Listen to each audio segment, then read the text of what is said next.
আমন্ত্রণ দীপ্ত রাতের সংবাদে, সাথে আছে আমি তারান্নুম জ্যোতি। শুরুতেই জানাবো সংবাদ শিরোনাম। রাজধানীতে র্যাবের আয়নাঘর পরিদর্শন করলেন আন্তর্জাতিক অপরাধ ট্রাইব্যুনালের বিচারকরা। ফুটে উঠছে শেখ হাসিনা সরকারের দমন পীড়নের চিত্র, বলছেন চিফ প্রসিকিউটর।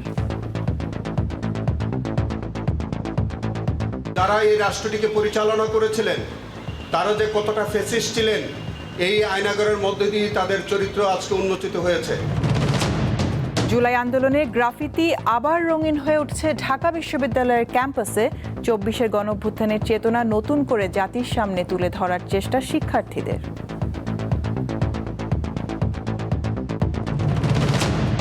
প্রধানমন্ত্রীর সঙ্গে যুক্তরাষ্ট্রের প্রেসিডেন্টের বিশেষ দূতের বৈঠক। বাংলাদেশে বিনিয়োগের আহ্বান। আগামী সপ্তাহে ঢাকায় আসছে ২৫ শীর্ষ প্রতিষ্ঠানের ব্যবসায়ীরা।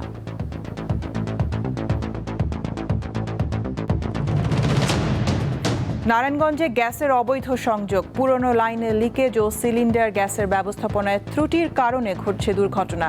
৩ মাসে বিস্ফোরণে প্রাণ গেছে ৭ জনের। তিতাস গ্যাসের যে লাইনগুলো ছিল সেগুলো অনেক পুরনো, অব্যবহারযোগ্য। বিস্ফোরণগুলো ঘটার মূল কারণটা হচ্ছে তিতাস গ্যাসের উদাসীনতা। ঢাকার ধামরাই ও মানিকগঞ্জের সিংগাইর উপজেলার ৩০ গ্রামের লক্ষাধিক মানুষের নদী পারাপারের মাধ্যম নরবরে সাঁকো। কয়েক যুগ অপেক্ষার পরও হয়নি পাকা সেতু। এবং মরক্কো থেকে একযোগে স্পেনে ঢুকে পড়ল প্রায় ৬০,০০০ অভিবাসন প্রত্যাশী। অন্তত ৫৭ জনের প্রাণহানি। ইউরোপের বিভিন্ন দেশের সীমান্তে বাড়ানো হলো নজরদারি।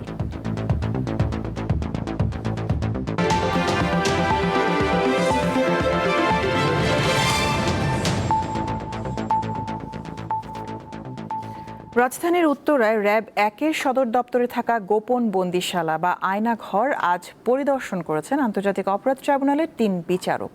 সঙ্গে ছিলেন প্রসিকিউশন টিমের সদস্যরা। পরে চিফ প্রসিকিউটর বলেন, আয়নাঘরের মাধ্যমে শেখ হাসিনা সরকারের দমন পীড়নের চিত্র ফুটে উঠেছে।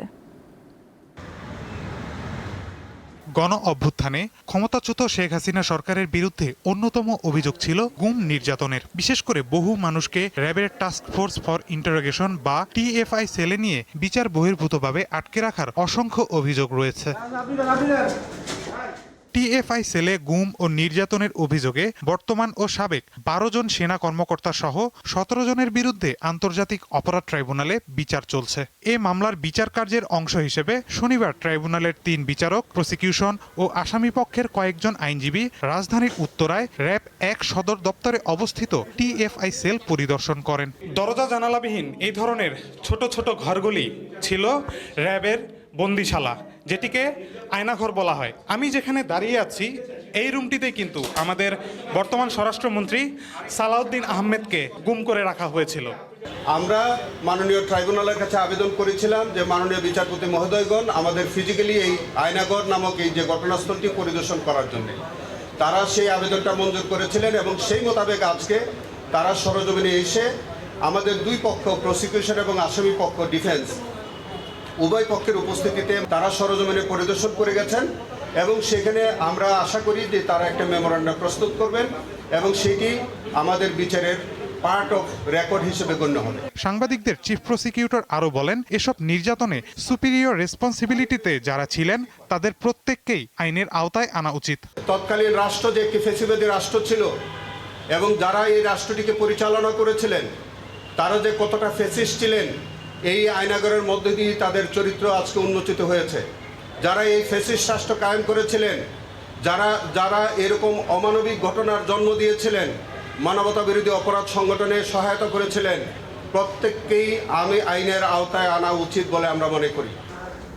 পরিদর্শনে আসা আসামিপক্ষের আইনজীবীদের দাবি, সাক্ষীদের বর্ণনার সঙ্গে টিএফআই সেলের কোনো মিল নেই। আগামী শনিবার প্রতিরক্ষা গোয়েন্দা মহাপরিদপ্তর ডিজিএফআই এর গোপন বন্দিশালা বা জেআইসি পরিদর্শন করবেন ট্রাইব্যুনালের বিচারক ও প্রসিকিউশন টিম।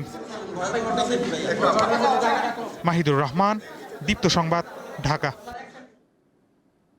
ঢাকা বিশ্ববিদ্যালয় ক্যাম্পাসে জুলাই আন্দোলনের পুরনো গ্রাফিতি আবারও রঙিন হয়ে উঠছে। ছাত্র জনতার গণঅভ্যুত্থানের ২য় বর্ষপূর্তি উপলক্ষে এসব গ্রাফিতির মাধ্যমে ২৪-এর গণ আন্দোলনকে নতুন করে তুলে ধরছেন বিশ্ববিদ্যালয়ের শিক্ষার্থীরা।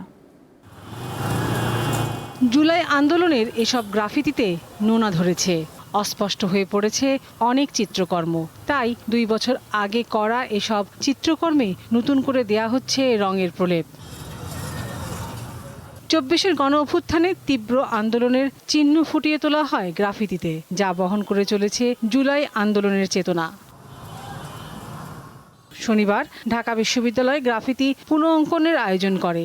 এতে চারুকলা অনুষদের শিক্ষার্থীদের সাথে সেই সময় যারা গ্রাফিতি এঁকেছিল তারাও অংশ নিচ্ছেন। যখন মানুষ অতিষ্ঠ হয়ে যায়, মুখের কথা বলার কোনো দাম থাকে না, তখন আসলে গ্রাফিতি হয়।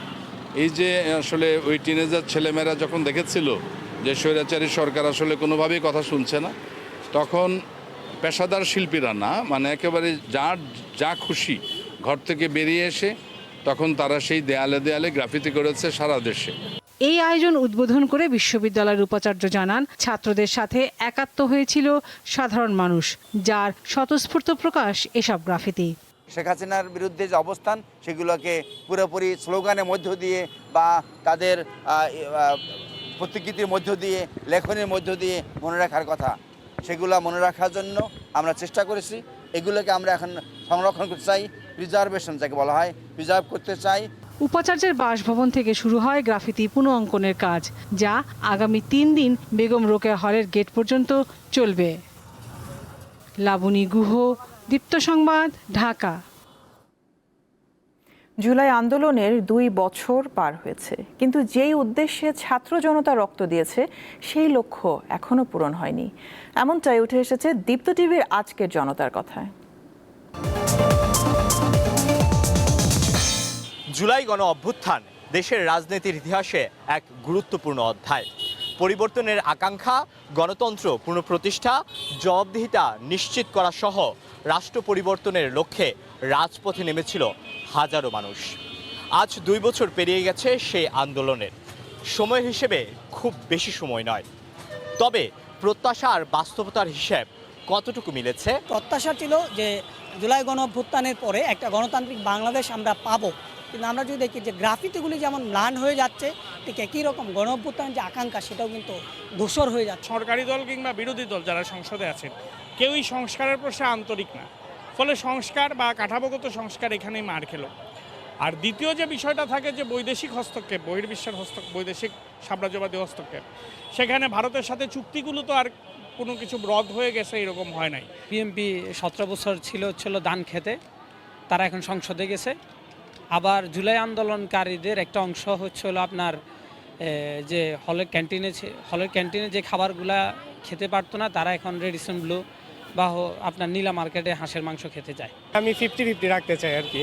জুলাই অভ্যুত্থানের প্রাথমিক একটা চাহিদা ছিল স্বৈরাচারের পতন আমরা দেখতে পেয়েছি আলহামদুলিল্লাহ।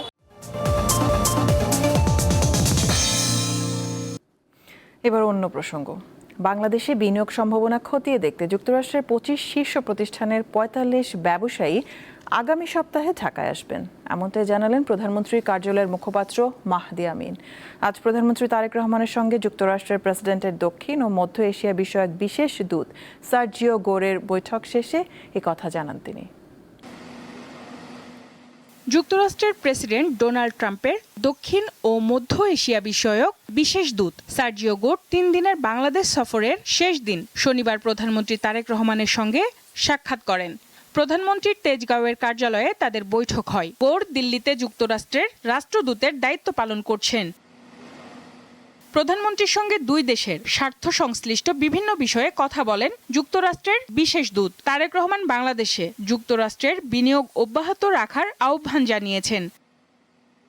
বৈঠকের পর যুক্তরাষ্ট্রের বিশেষ দূত বাংলাদেশে বিনিয়োগ বাড়ানোর ব্যাপারে ইতিবাচক মনোভাব প্রকাশ করেন। আমাদের মধ্যে অনেক সম্ভাবনা রয়েছে। আগামী সপ্তাহে যুক্তরাষ্ট্রের বিনিয়োগকারীদের একটি প্রতিনিধি দল ঢাকায় আসবে। আমরা একসঙ্গে অনেক কিছু করতে পারি। তারেক রহমানের সঙ্গে যুক্তরাষ্ট্রের প্রেসিডেন্টের বিশেষ দূতের বৈঠক নিয়ে প্রধানমন্ত্রীর কার্যালয়ের মুখপাত্র সাংবাদিকদের ব্রিফ করেন। তিনি জানান, গোর দেশ পরিচালনায় তারেক রহমানের নেতৃত্বের প্রশংসা করেছেন।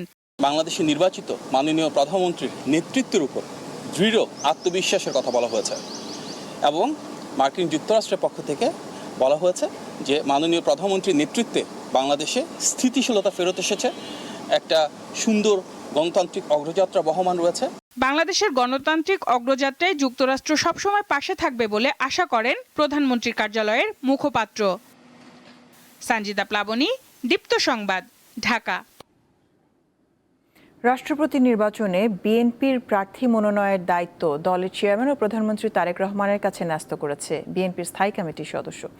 রাতে বিএনপির গুলশান কার্যালয়ে স্থায়ী কমিটির বৈঠক শেষে এই তথ্য জানিয়েছেন বিএনপি মহাসচিব ও স্থানীয় সরকারমন্ত্রী মির্জা ফখরুল ইসলাম আলমগীর। রাত ৮টার পর বিএনপির সর্বোচ্চ নীতি নির্ধারণী ফোরাম জাতীয় স্থায়ী কমিটির বৈঠক শুরু হয়। এতে সভাপতিত্ব করেন বিএনপি চেয়ারম্যান ও প্রধানমন্ত্রী তারেক রহমান। বৈঠকে দেশের চলমান রাজনৈতিক পরিস্থিতি সহ নানা বিষয়ে আলোচনা হয়েছে বলে জানা গেছে।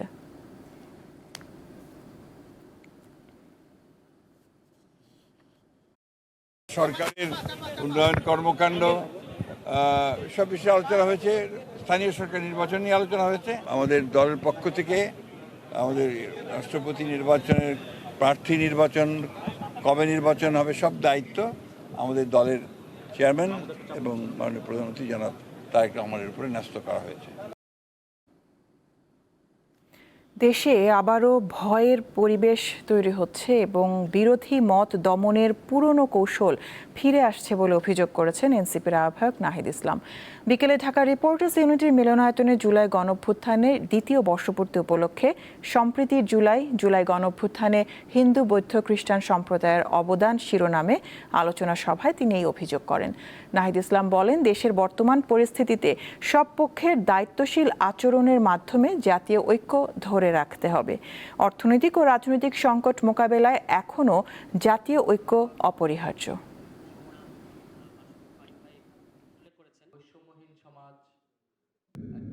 সোশ্যাল মিডিয়াকে ব্যবহার করে এখন কিন্তু খুব অল্প সময়ে একটা ছোট্ট ঘটনাকে একটা ভিন্ন কনটেক্সট দিয়ে ভিন্ন রূপ দিয়ে একটা সারা দেশে এক ধরনের পরিস্থিতি তৈরি করা হয় এবং এটার জন্য ওত পেতে থাকে বিভিন্ন এজেন্সি। কারণ বাংলাদেশকে তারা দেখাতে চায় যে এখানে সাম্প্রদায়িক সম্প্রীতি নেই।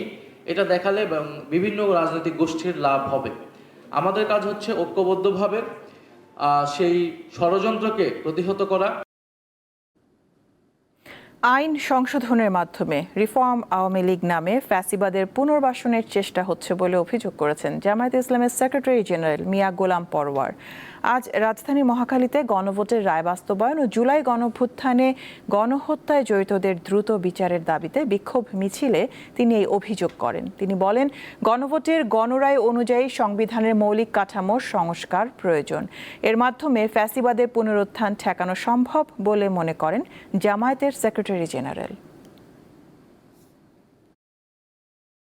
জুলাইয়ের রক্ত ব্যবহার করে যারা ক্ষমতায় গিয়েছে তারাই জুলাইয়ের চেতনাকে ভুলতে বসেছে। ফ্যাসিবাদের দোষরদেরকে আপনি আদালত থেকে জামিন দিচ্ছেন, রাজনীতি করছেন, নির্বাচনে অংশ নেবে আইন সংশোধন করে।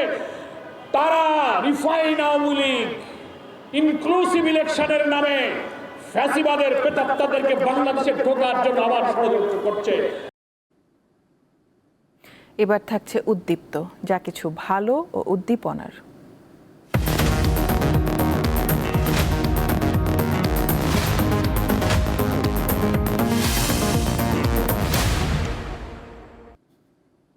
ঢাকা বিশ্ববিদ্যালয় থেকে স্নাতক ও স্নাতকোত্তরের পর যোগ দিয়েছিলেন কর্পোরেট চাকরিতে।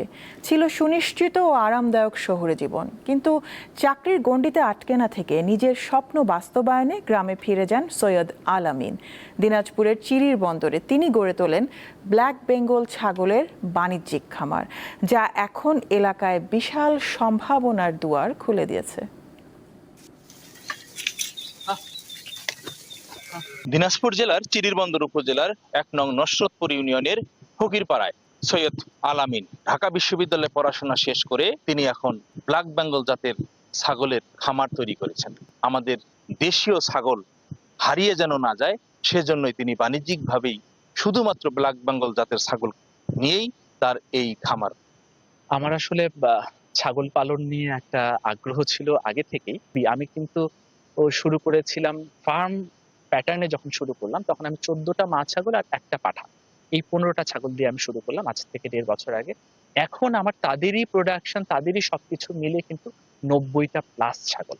তো তো এই ব্ল্যাক বেঙ্গলটা নিয়ে আমার কাজ করার আগ্রহ, এবং কাজ করার আগ্রহের একটা মূল কারণ হচ্ছে আমি সবসময় চাইতাম যে যে কাজই করবো সেটা যেন নিরাপদ হয়, অ্যান্টিবায়োটিক ফ্রি হয়, গ্রোথ হরমোন ফ্রি হয় এবং মানুষের স্বাস্থ্যের জন্য উপকারী হয়। আর আমার এই ছাগলের খামারটা শুধুমাত্র যে আমি করছি তা না, আমার এই 1.5 বছরে আমার গ্রামে অনেকেই যারা ক্রস করতো, খুব মজার বিষয়, যখন দেখছে যে আমি এসে করছি তখন তারাও উদ্বুদ্ধ হয়ে আমার কাছ থেকে ছাগল নিয়েছে, নয়তো বাহির থেকে দেশি ছাগল কালেক্ট করে দেশি ছাগলের একটা প্রচলন আবার বাড়ছে আমাদের গ্রামে। এটা একটা ভালো খবর। এবং আমি শুধু না, আমি আবার আরো কিছু উদ্যোক্তা তৈরি করছি যেন এই দেশি ব্রিডটা আমাদের দেশ থেকে না হারিয়ে যায়। এলাকার বেশ কিছু যুবক তারাও কিন্তু ছাগল পালনে আগ্রহ প্রকাশ করছেন এবং তার এই খামারে বেশ কয়েকজনের কর্মসংস্থানের সুযোগ সৃষ্টি হয়েছে। আমি দেখলাম, অনেক ভালো লাগলো, দেখি আমিও ওনার কাছ থেকে পরামর্শ নিয়ে চেষ্টা করবো যাতে শুরু করা যায়। আমার নিজস্ব একটা স্বপ্ন আছে, নিরাপদ খাদ্য নিয়ে, নিরাপদ খাদ্য, তারপর সেটার জন্যই এখানে আসা। তার পরিবারও এই ব্ল্যাক বেঙ্গল জাতের ছাগল পালনের বা খামার তৈরি করার কাজে উৎসাহিত প্রদান করছেন।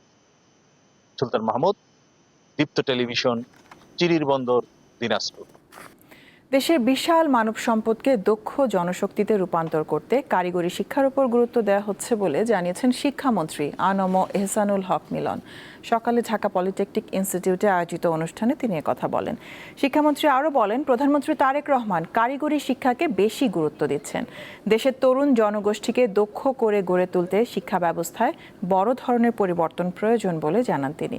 অনুষ্ঠানে জুলাই আন্দোলনের স্মৃতিচারণ করে শিক্ষামন্ত্রী বলেন, জুলাইয়ের স্মৃতি কোনোদিন মুছে ফেলা যাবে না। দেশের জন্য যারা আত্মত্যাগ করেছেন তাদের স্মৃতি ও অবদান ভবিষ্যৎ প্রজন্মের কাছে তুলে ধরতে হবে। টেকনিক্যাল এডুকেশনে কোনো বিকল্প আজকের বাংলাদেশে এই সামগ্রিকভাবে এই বিশাল জনশক্তিকে উন্নয়নের দিকে ধাবিত করার কোনো বিকল্প আজ আমাদের নেই। এই পপুলেশনকে অ্যাড্রেস করতে হলে টেকনিক্যাল এডুকেশনকে আমাদের যে কোনো মূল্যের বিনিময়ে এটার ব্যবস্থা নিতে হবে।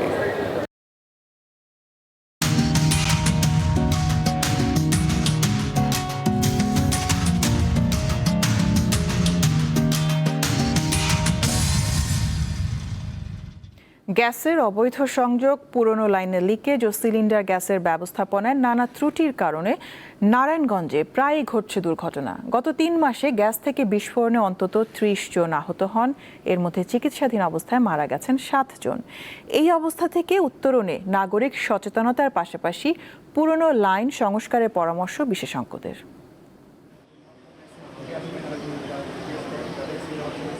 নারায়ণগঞ্জের ফতুল্লার উত্তর ভুইঘর এলাকায় গত 10 মে গ্যাস লিকেজ থেকে বিস্ফোরণ হয়।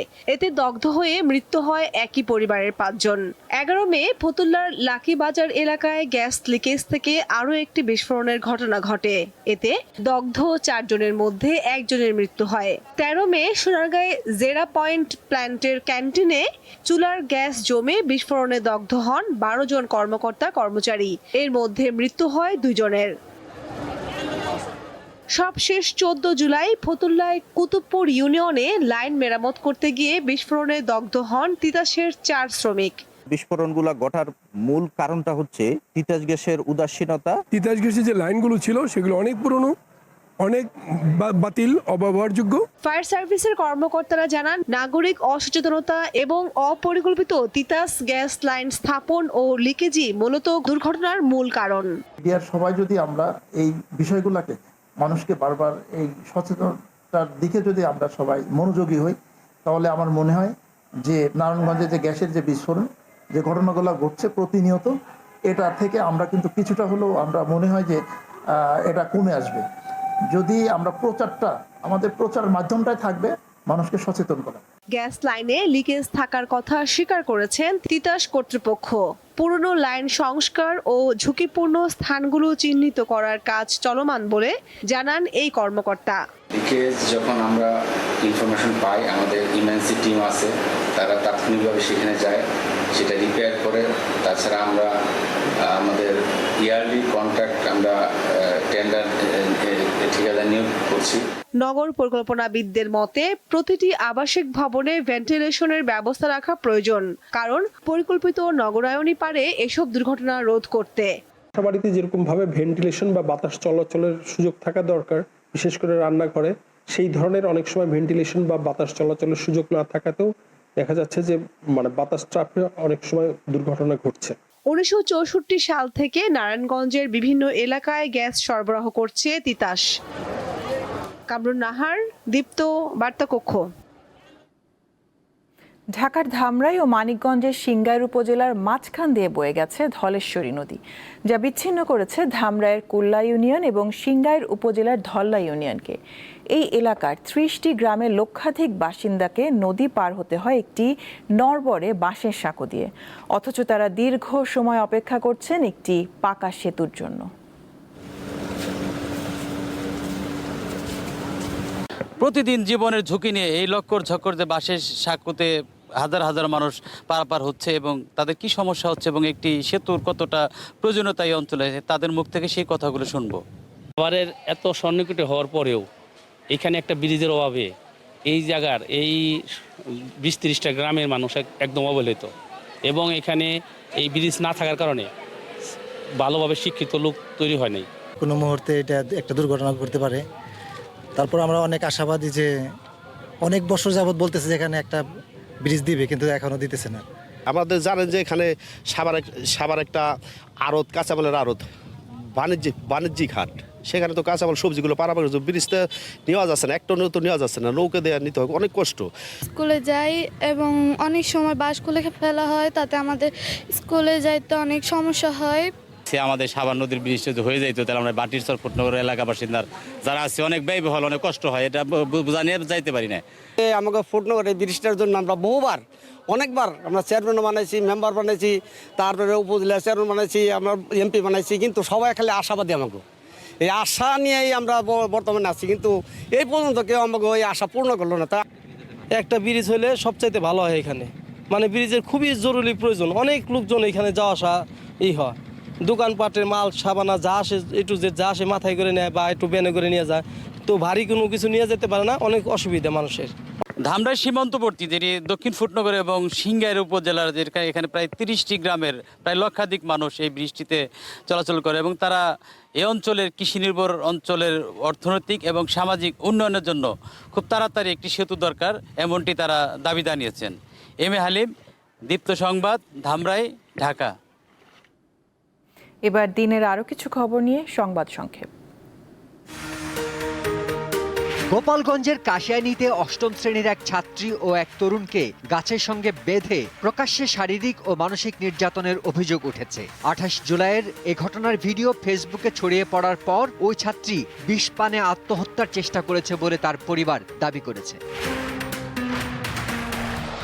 শিশুদের শারীরিক মানসিক বিকাশ ও আত্মবিশ্বাস বাড়াতে প্রাথমিক শিক্ষায় ক্রীড়া কার্যক্রম আরও শক্তিশালী করার উদ্যোগ নিয়েছে সরকার। এর অংশ হিসেবে মার্শাল আর্ট অন্তর্ভুক্ত করা হচ্ছে। শুক্রবার রাজধানীতে এক অনুষ্ঠানে এ তথ্য জানান প্রাথমিক ও গণশিক্ষা প্রতিমন্ত্রী ববি হাজ্জাজ। রাজধানীর মিরপুর 10 ও ফার্মগেট মেট্রো রেল স্টেশনে পাওয়া দুটি সন্দেহজনক ব্যাগে কোনো বিস্ফোরক বা ক্ষতিকর বস্তু ছিল না। শনিবার এক সংবাদ বিজ্ঞপ্তিতে এ তথ্য জানিয়েছে ঢাকা মহানগর পুলিশের counter terrorism and transnational crime CTTC. মানুষের ভোগান্তি কমাতে জাতীয় পরিচয়পত্র এনআইডিতে জন্ম তারিখ বা বয়স সংশোধনের ক্ষমতা আবারও মাঠ পর্যায়ে ফিরিয়ে দেওয়ার সিদ্ধান্ত নিয়েছে নির্বাচন কমিশন। এখন থেকে নির্দিষ্ট প্রমাণের ভিত্তিতে মাঠ পর্যায়ের নির্বাচন অফিসগুলো এসব সংশোধন করতে পারবে। চলতি মাসে ঢাকা কক্সবাজার রুটে আরও এক জোড়া আন্তনগর ট্রেন চালুর কথা জানালেন রেলপথ প্রতিমন্ত্রী হাবিবুর রশিদ। কক্সবাজারের আইকনিক রেল স্টেশন পূর্ণাঙ্গভাবে চালুর উদ্যোগ নেওয়া হয়েছে উল্লেখ করে প্রতিমন্ত্রী জানান, এর পরিচালনার দায়িত্ব একটি বেসরকারি প্রতিষ্ঠানের কাছে দেওয়ার পরিকল্পনা রয়েছে। বাংলাদেশ সহ 50 দেশের জন্য ভিসা বন্ড কর্মসূচি স্থায়ী করতে যাচ্ছে যুক্তরাষ্ট্র। এসব দেশের নাগরিকদের ভিসা পেতে $20,000 পর্যন্ত বন্ড জমা দিতে হতে পারে। এ বিষয়ে ডোনাল্ড ট্রাম্প প্রশাসনের এক বিজ্ঞপ্তির বরাতে এমন খবর প্রকাশ করেছে বার্তা সংস্থা রয়টার্স। B1 ও B2 ভিসার ক্ষেত্রে ভিসা বন্ড কর্মসূচি প্রযোজ্য হবে। সাধারণত ব্যবসা ও পর্যটন স্থান ভ্রমণের জন্য এই ক্যাটাগরিতে ভিসা দেওয়া হয়ে থাকে। নতুন এই নিয়ম 3 আগস্ট থেকে কার্যকর হওয়ার কথা রয়েছে। যেই 50টি দেশের নাগরিকদের জন্য এই কর্মসূচি প্রয়োগ করা হবে তার মধ্যে 30টি দেশই আফ্রিকার।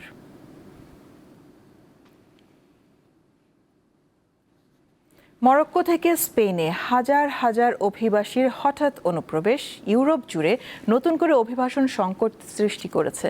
স্প্যানিশ কর্তৃপক্ষের দাবি, মানব পাচারকারী চক্রের গুজবের এই কারণে পরিস্থিতি সৃষ্টি হয়েছে। ঢুকে পড়া অভিবাসন প্রত্যাশীদের অর্ধেকের বেশি মরক্কোতে ফিরে গেছে। এর মধ্যে প্রাণ হারিয়েছে 57 নাগরিক। পরিস্থিতি নিয়ন্ত্রণে সীমান্তে নজরদারি বাড়িয়েছে ইউরোপের কয়েকটি দেশ। এই এক বিস্ময়কর দৃশ্য। মাত্র 24 ঘন্টার মধ্যে জীবনের ঝুঁকি নিয়ে সাঁতরে সীমান্ত টপকে এবং উপকূলীয় পথ পাড়ি দিয়ে হাজার হাজার মানুষ স্পেনে প্রবেশ করেছেন। এর মধ্যে পানিতে ডুবে হুড়োহুড়িতে পদদলিত হয়ে মৃত্যু হয়েছে অনেকে। গত বৃহস্পতিবার একদিনেই মরক্কো থেকে প্রায় 60,000 মানুষ স্পেনের স্বায়ত্তশাসিত অঞ্চল সেউতাতে প্রবেশ করেছেন। কিন্তু হঠাৎ করেই কেন হাজার হাজার মরক্কোর নাগরিক নিজ দেশ ছেড়ে স্পেনের দিকে ছুটলেন? স্প্যানিশ কর্তৃপক্ষের দাবি, মানব পাচারকারী নেটওয়ার্কের গুজবের কারণে এই পরিস্থিতির সৃষ্টি হয়েছে। সম্প্রতি স্পেনের সুপ্রিম কোর্টের এক রায় বলা হয়, সমুদ্রপথে সেউতা বা মেলিলায় পৌঁছানো অভিবাসীদের তাৎক্ষণিকভাবে মরক্কোতে ফেরত পাঠানো যাবে না। তবে স্থলপথে সীমান্ত অতিক্রমকারী কিংবা সীমান্তের বেড়া টপকে প্রবেশকারীদের ক্ষেত্রে আগের নিয়মই বহাল রয়েছে।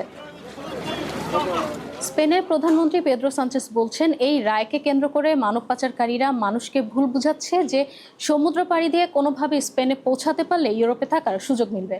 এই গুজব সামাজিক মাধ্যমে ছড়িয়ে পড়ার কারণেই সীমান্তে হাজার হাজার মানুষ ছুটে আসছে। তবে অভিবাসী অধিকার কর্মীরা এ দাবি নিয়ে সন্দেহ প্রকাশ করেছেন। আবার স্পেনে প্রবেশ করা অনেক অভিবাসী বলছেন, ইউরোপে উন্নত জীবনের প্রত্যাশায় তারা স্পেনে যাওয়ার চেষ্টা করছেন। অনেকে আবার বলছেন, সীমান্ত পেরিয়ে কেন স্পেনে ছুটে এসেছেন নিজেই জানেন না। এদিকে আকস্মিক অভিবাসীদের ঢলের কারণে সেউতা শহরে তীব্র মানবিক সংকট দেখা দেয়। পর্যাপ্ত খাবার, পানি ও আশ্রয়ের অভাবে অনেকেই ফিরে যাওয়ার সিদ্ধান্ত নেন। স্প্যানিশ সরকার জানিয়েছে, অনুপ্রবেশ করা অভিবাসীদের অর্ধেকের বেশি স্বেচ্ছায় মরক্কোতে ফিরে গেছেন। পরিস্থিতি নিয়ন্ত্রণে অতিরিক্ত পুলিশ ও সেনা মোতায়েন করেছে স্পেন। অন্যদিকে মরক্কোর নিরাপত্তা বাহিনী সীমান্তে নিরাপত্তা বাড়িয়েছে। ঘটনাটি ইউরোপ জুড়ে রাজনৈতিক বিতর্ক তৈরি করেছে। স্পেনের সাথে ইউরোপীয় ইউনিয়নের সেনজেন মুক্ত ভ্রমণ ব্যবস্থার কার্যকারিতা সাময়িকভাবে স্থগিত করেছে ইতালি। স্পেন সীমান্তে তল্লাশি জোরদারের ঘোষণা দিয়েছে ফ্রান্স। সেউতা ও মেলিলা আফ্রিকা থেকে ইউরোপে প্রবেশের অন্যতম প্রধান পথ হওয়ায় এই দুই অঞ্চল দীর্ঘদিন ধরেই অভিবাসন সংকটের কেন্দ্রবিন্দু। গত বৃহস্পতিবারের এই ঘটনাকে গত কয়েক দশকের মধ্যে সবচেয়ে বড় সীমান্ত সংকটের একটি হিসেবে বিবেচনা করা হচ্ছে। ইশরাত সুমা, দীপ্ত বার্তা কক্ষ। খেলার খবর। দক্ষিণ এশিয়ার ফুটবলের সবচেয়ে মর্যাদাপূর্ণ আসর সাফ চ্যাম্পিয়নশিপের আলাদা গ্রুপে পড়েছে চিরপ্রতিদ্বন্দ্বী বাংলাদেশ ও ভারত। ড্র অনুযায়ী গ্রুপ এতে বাংলাদেশের প্রতিপক্ষ শ্রীলঙ্কা ও ভুটান। অন্যদিকে টুর্নামেন্টের অন্যতম ফেভারিট দল ভারত লড়বে বি গ্রুপে। তাদের প্রতিপক্ষ পাকিস্তান ও মালদ্বীপ। বিকেলে ভুটানের রাজধানী থিম্পুতে এক সংক্ষিপ্ত আনুষ্ঠানিকতার মাধ্যমে আসন্ন সাফ চ্যাম্পিয়নশিপে ড্র অনুষ্ঠিত হয়। আয়োজক দেশ হিসেবে বাংলাদেশকে ড্রয়ের একটি পটে রাখা হয়। অপরদিকে দক্ষিণ এশীয় অঞ্চলে ফিফা র্যাঙ্কিংয়ের শীর্ষে থাকার সুবাদে ভারত জায়গা পায় অন্য পটে। 4 নভেম্বর ঢাকায় পর্দা উঠবে সাফের 15তম আসরের। 17 নভেম্বর হবে টুর্নামেন্টের ফাইনাল। তীব্র বিরোধিতার মুখে বিশ্বকাপ স্বত্ব বিক্রির পরিকল্পনা থেকে পিছু হটলেন ফিফা সভাপতি জিয়ান্নি ইনফান্তিনো। তবে থেমে নেই বিশ্বকাপকে আরও বড় পরিসরে নিয়ে যাওয়ার পরিকল্পনা। 2030 বিশ্ব আসরে অংশগ্রহণকারী দলের সংখ্যা বাড়িয়ে 64 করার ছক কষছে ফিফা। প্রবল আপত্তি রয়েছে এখানেও। 2030 বিশ্বকাপ অনুষ্ঠিত হবে 3 মহাদেশে 6টি দেশে। উদ্বোধনী পর্যায়ে উরুগুয়ে, আর্জেন্টিনা ও প্যারাগুয়েতে একটি করে ম্যাচ হবে। বাকি ম্যাচগুলো হবে স্পেন, পর্তুগাল ও মরক্কোতে। তবে 64 দলের ফরম্যাট চালু হলে দক্ষিণ আমেরিকা 3 পূর্ণাঙ্গ গ্রুপ পর্ব আয়োজনের দাবিও তুলতে পারে। তবে 64 দল নিয়ে বিশ্বকাপ আয়োজনের প্রস্তাবের বিরোধিতাও রয়েছে। উয়েফা সভাপতি এরই মধ্যে এটিকে খারাপ ধারণা বলে মন্তব্য করেছেন। তার মতে এতে বিশ্বকাপের মান ক্ষতিগ্রস্ত হবে এবং বাছাই পর্বে গুরুত্ব কমে যাবে। একই অবস্থান নিয়েছেন উত্তর ও মধ্য আমেরিকার ফুটবল নিয়ন্ত্রক সংস্থা কনকাকাফের সভাপতি। তবে দক্ষিণ আমেরিকার ফুটবল সংস্থা কনমেবল আগেই 64 দলে বিশ্বকাপ আয়োজনের পক্ষে মত দিয়েছে। বিশ্বকাপের পরিধি বাড়ানোর পরিকল্পনা নিয়ে আনুষ্ঠানিকভাবে কাজ শুরু করেছে ফিফা। এ লক্ষ্যে একটি স্বাধীন সংস্থাকে দিয়ে বিস্তারিত গবেষণা করানো হবে। গবেষণা সম্ভাব্য টুর্নামেন্ট আয়, সম্প্রচার সত্ত্ব, স্পন্সরশিপ, সদস্য ফেডারেশন, মহাদেশীয় কনফেডারেশন, লিগ, ক্লাব এবং বৈশ্বিক ফুটবল কাঠামোর উপর এর প্রভাব বিশ্লেষণ উঠে আসবে। পরিকল্পনা অনুযায়ী 7 আগস্টের মধ্যে আগ্রহী প্রতিষ্ঠানগুলোর কাছ থেকে প্রস্তাব নেওয়া হবে। 14 আগস্ট চূড়ান্ত প্রতিষ্ঠান নির্বাচন করে 11 সেপ্টেম্বরের মধ্যে বিশ্লেষণী প্রতিবেদন হাতে পেতে চায় ফিফা। 64 দলে বিশ্বকাপ অনুমোদন পেলেও টুর্নামেন্টের অবকাঠামোতেও বড় পরিবর্তন আসতে পারে। সেক্ষেত্রে 2030 বিশ্বকাপের প্রধান আয়োজক স্পেন ও পর্তুগালের মতো স্বাগতিক দেশগুলোকেও বাছাই পর্ব খেলতে হতে পারে। মোহাম্মদ হাসিব, দীপ্ত স্পোর্টস। শেষ করব দীপ্ত রাতের সংবাদ, শিরোনামগুলো জানাবো আরও একবার। রাজধানীতে র্যাবের আয়নাঘর পরিদর্শন করলেন আন্তর্জাতিক অপরাধ ট্রাইব্যুনালের বিচারকরা। ফুটে উঠছে শেখ হাসিনা সরকারের দমন পীড়নের চিত্র, বলছেন চিফ প্রসিকিউটর। যারা এই রাষ্ট্রটিকে পরিচালনা করেছিলেন তারা যে কতটা ফ্যাসিস্ট ছিলেন, এই আয়নাঘরের মধ্যে দিয়ে তাদের চরিত্র আজকে উন্মোচিত হয়েছে। জুলাই আন্দোলনের গ্রাফিতি আবার রঙিন হয়ে উঠছে ঢাকা বিশ্ববিদ্যালয়ের ক্যাম্পাসে। 24-এর গণ অভ্যুত্থানের চেতনা নতুন করে জাতির সামনে তুলে ধরার চেষ্টা শিক্ষার্থীদের।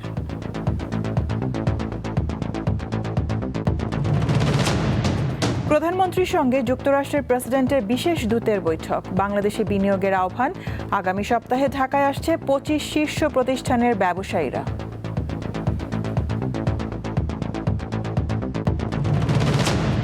নারায়ণগঞ্জে গ্যাসের অবৈধ সংযোগ, পুরনো লাইনে লিকেজ ও সিলিন্ডার গ্যাসের ব্যবস্থাপনায় ত্রুটির কারণে ঘটছে দুর্ঘটনা।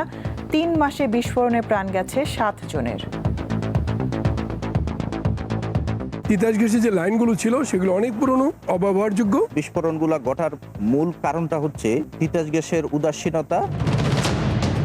ঢাকার ধামরাই ও মানিকগঞ্জের সিংগাইর উপজেলার 30 গ্রামের লক্ষাধিক মানুষের নদী পারাপারের মাধ্যম নরবরে সাঁকো। কয়েক যুগ অপেক্ষার পরও হয়নি পাকা সেতু।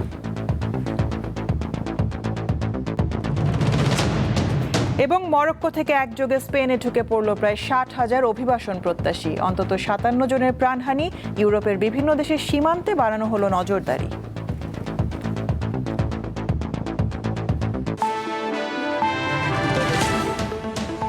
এ ছিল এখনকার মতন। আমি তারান্নুম জুথি বিদায় নিচ্ছি। দর্শক, আরও তথ্য বিনোদনের সংবাদ জানতে যুক্ত থাকুন দীপ্ত টিভির ডিজিটাল প্ল্যাটফর্মগুলোতে। এতক্ষণ সাথে থাকার জন্য ধন্যবাদ সবাইকে।